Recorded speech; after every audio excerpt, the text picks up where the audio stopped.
It was supposed to be just a dinner. Me, my husband Daniel, and my best friend Julia. The table was set, candles flickering softly, music playing low. But from the moment Julia stepped inside, something in the air felt different. Not hostile, not dramatic, just charged. I couldn't name it, but I felt it, like a silent vibration between two people trying not to get caught. And that kind of tension? You don't imagine it. You feel it in your chest. At first, it was harmless. They laughed a little too often. His hand lingered too long when he passed her the wine. Her fingers brushed his when she reached for a fork. These were the things that don't scream affair, but whisper something's unfolding. I watched them, smiled, played the good host. But inside, I was hyper-aware of every micro-gesture. It wasn't just flirtation, it was emotional cheating, blooming quietly in front of me. What made it worse, what made it twist, was the way Julia kept looking at me. Every time I caught her gaze, she didn't look away. She held it, like she was checking to see if I'd noticed, like she wanted me to notice. That stare wasn't guilty. It was inviting. And suddenly, I wasn't just the wife watching her husband flirt. I was the third point in a triangle neither of us had spoken into existence yet. It was a forbidden confession, told without words. I didn't know how to feel. Betrayed? Desired? Curious? I just knew that something had cracked open at that dinner table. And whatever it was only just beginning. Because while he couldn't stop looking at her, she couldn't stop watching me. And I hadn't decided yet whether I wanted to stop her. The room didn't get louder, but the tension did. Every time Julia laughed, it was a little softer. Every time Daniel responded, his voice dropped just slightly. It wasn't overt. It was the kind of connection that hides behind politeness. The way she touched her neck when he spoke. The way he leaned in, just a bit too far, when pouring her more wine. I saw it all. And the most haunting part? So did she. And she wasn't hiding it from me. There's something deeply personal about watching two people flirt when one of them belongs to you. But this wasn't about possession. It was about recognition. I knew what desire looked like. I knew when it was happening. And I knew this wasn't one-sided. The way Julia's foot tapped, the way she bit her lip mid-sentence. She wasn't just reacting to him. She was performing. And I was the audience. And then it shifted. She passed me the wine next. Her fingers brushed mine, not his.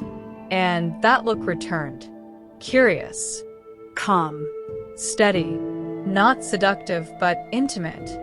Almost like she was saying, "Do you see me now?"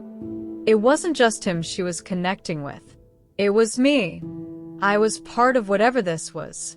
A silent participant in an emotional triangle none of us had dared to define. I wasn't angry. I wasn't jealous. I was captivated. Not by what they were doing, but by what they weren't. This was a forbidden confession in motion. A dance of glances and pauses. And I, the wife, was right in the center of it, not pushed out, not replaced, but studied. The conversation turned toward meaningless topics, work, travel plans, old stories we'd all heard before. But no one was really listening. The real dialogue was happening in glances, in the rhythm of how glasses were filled, how long someone waited to answer. I stayed quiet, but not absent. I was absorbing every second, every flicker of interest. Because sometimes the most powerful moments of infidelity aren't physical, they're psychological. Emotional cheating lives in the space between what's said and what's felt. Julia shifted in her chair, crossing her legs slowly. Daniel's eyes followed. Then hers flicked to me. Again.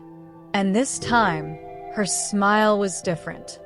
Not flirtatious, not apologetic, just present. Like she knew I was watching and liked it. The air felt heavier now. Every movement was charged. I wasn't witnessing a betrayal.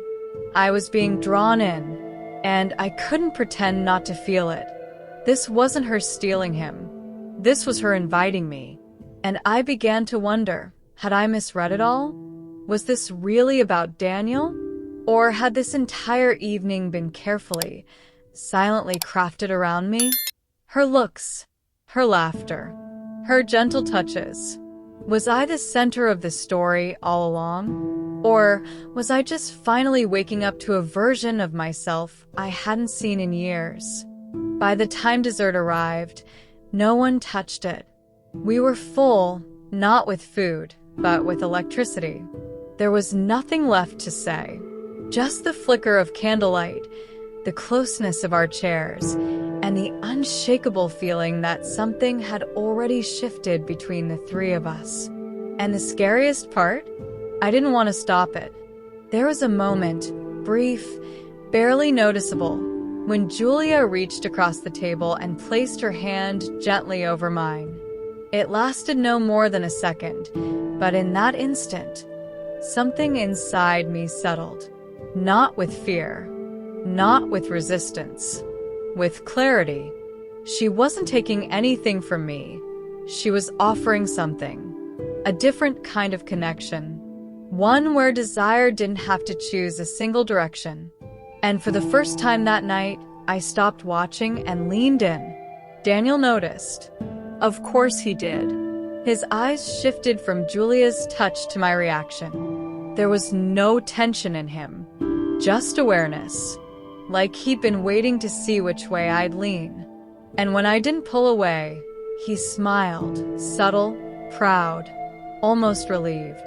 The betrayal I thought I was witnessing was no betrayal at all. It was an invitation I hadn't realized I'd already accepted. The silence returned, but this time it wasn't awkward. It was sacred. We weren't speaking because we didn't have to. My best friend, my husband, Me. three bodies sitting close, breathing the same air, thinking the same unspoken thought. I could feel the line between us dissolve. It wasn't about who belonged to whom. It was about what we were building together. An emotional triangle, yes, but not one of pain. One of presence. And when Julia moved her chair a little closer to mine, brushing my arm deliberately this time, I didn't flinch. I looked at her, really looked, and saw not just a friend, but a mirror. A reflection of the woman I used to be. The one who felt alive, wanted seen. This wasn't cheating. This was permission. And it was mine to give that we didn't move much after that. We didn't need to. The night had settled into something unspoken, and yet deeply understood. Daniel leaned back in his chair, his hand brushing my thigh. Julia sat beside me, her leg warm against mine. There was no rush to explain what had just happened, because nothing had happened, and yet everything had changed. The silence between us wasn't emptiness. It was acknowledgement. I looked at Julia one last time. Her gaze wasn't seductive anymore, it was soft, grounded, present. I saw no guilt in her eyes, only an open door. And when I turned to Daniel, he didn't look away. He didn't hide. His hand stayed where it was. Steady. Warm. Real. This wasn't a story about cheating. It was a story about invitation. About watching, waiting, and choosing. And that night, I chose to stay. No one said anything as we stood up from the table. Julia helped clear the dishes. Daniel poured one last glass of wine. Everything felt normal. But under the surface, something permanent had been etched into our memory. A shared truth. A tension transformed. A moment that would never be spoken of, but would never be forgotten. This was a forbidden confession, lived out in glances and quiet understanding. And as we stood by the doorway, saying goodnight like we always did, Julia paused. She looked at me, not him, Me. her eyes full of something I couldn't name, but felt everywhere.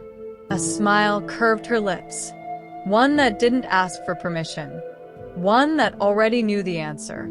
And in that stillness, in that impossibly loaded second, I smiled back.